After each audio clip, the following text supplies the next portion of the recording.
ये आपके सामने एक थ्योरम है सर्कल की, इसमें क्या दिया गया है, the tangent at any point of a circle is perpendicular to the radius through the point of contact. ठीक है, तो मैंने यहां पर ऑलरेडी एक फिगर बना रखी है। अब इस फिगर में क्या क्या चीजें मैंने क्या क्या ले रखी है उसको एक बार एक्सप्लेन भी कर देता हूं। तो ये तो है मेरा पॉइंट ऑफ कॉन्टेक्ट, ये क्योंकि ये मेरा टेंजेंट है, ये मेरा टेंजेंट है और ये मेरा पॉइंट ऑफ कॉन्टेक्ट है इधर, यहां पर पॉइंट ऑफ कॉन्टेक्ट,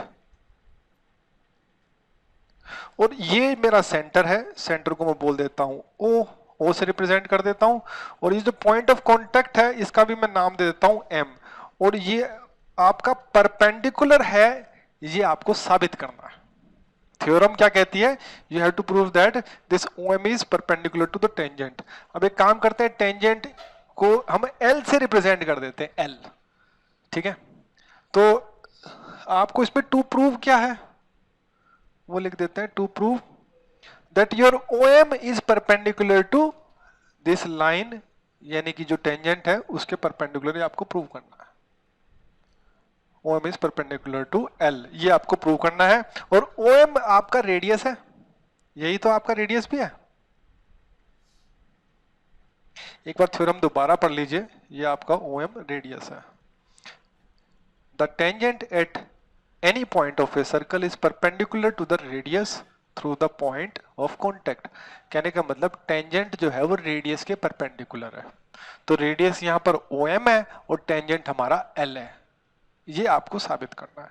ठीक है, तो इसका प्रूफ स्टार्ट करते हैं। इसके प्रूफ में हमने क्या कर रखा है, ये कुछ अलग से हमने कुछ ये पॉइंट हमने कंसीडर कर रखे हैं। लेट से ये आपका यहाँ पर M1 हो गया, ये आपका M2 हो गया, और एक आपका ये हमने M3 ले लिया ऐसे।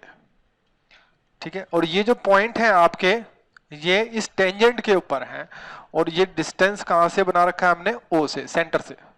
ठीक है, तो आप ये देखिए कि ये जो OM1 है, OM1 है और OM, इनके बीच में अगर मैं लेंथ के बारे में मतलब सिंबल लगाना चाहूं ग्रेटर देन लेस देन का, तो कौन ग्रेटर होगा, OM1 बड़ा होगा, ये बात सही है कि नहीं?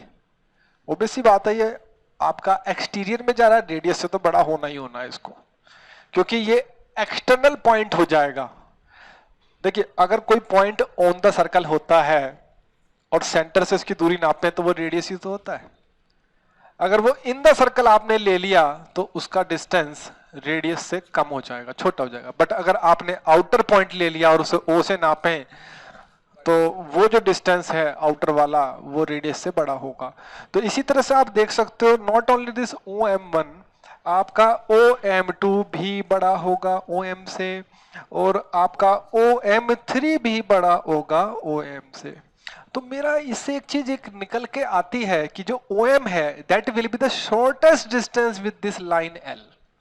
ये चीज तो साबित होती है इससे, आपका पॉइंट ऑफ कांटेक्ट से जो पॉइंट M है ये शॉर्टेस्ट डिस्टेंस है। तो दिस इंप्लाइज, हम एक बात तो ये कह सकते हैं कि जो OM है, OM इज शॉर्टेस्ट डिस्टेंस, ये हमारा शॉर्टेस्ट डिस्टेंस है। शॉर्टेस्ट डिस्टेंस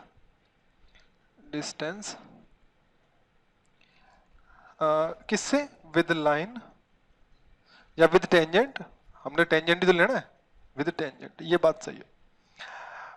टेंजेंट जो कि हम L से रिप्रेजेंट कर रहे हैं यहां पर।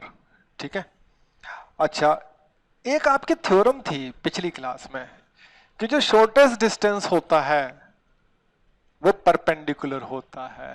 ठीक है, तो आपने वो थ्योरम तो अलग से प्रूव करनी नहीं है क्योंकि वो पिछली क्लास की थी, आप डायरेक्टली लिख सकते हो, therefore by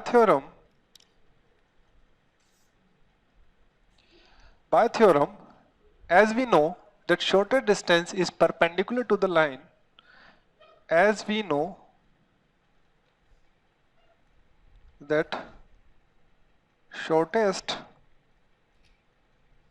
distance is perpendicular के लिए सिंबल चलेगा, is perpendicular to line, this implies your OM जो है शॉर्टेस्ट है लाइन से, तो ये परपेंडिकुलर हो जाएगा, हेंस प्रूव्ड। ठीक है।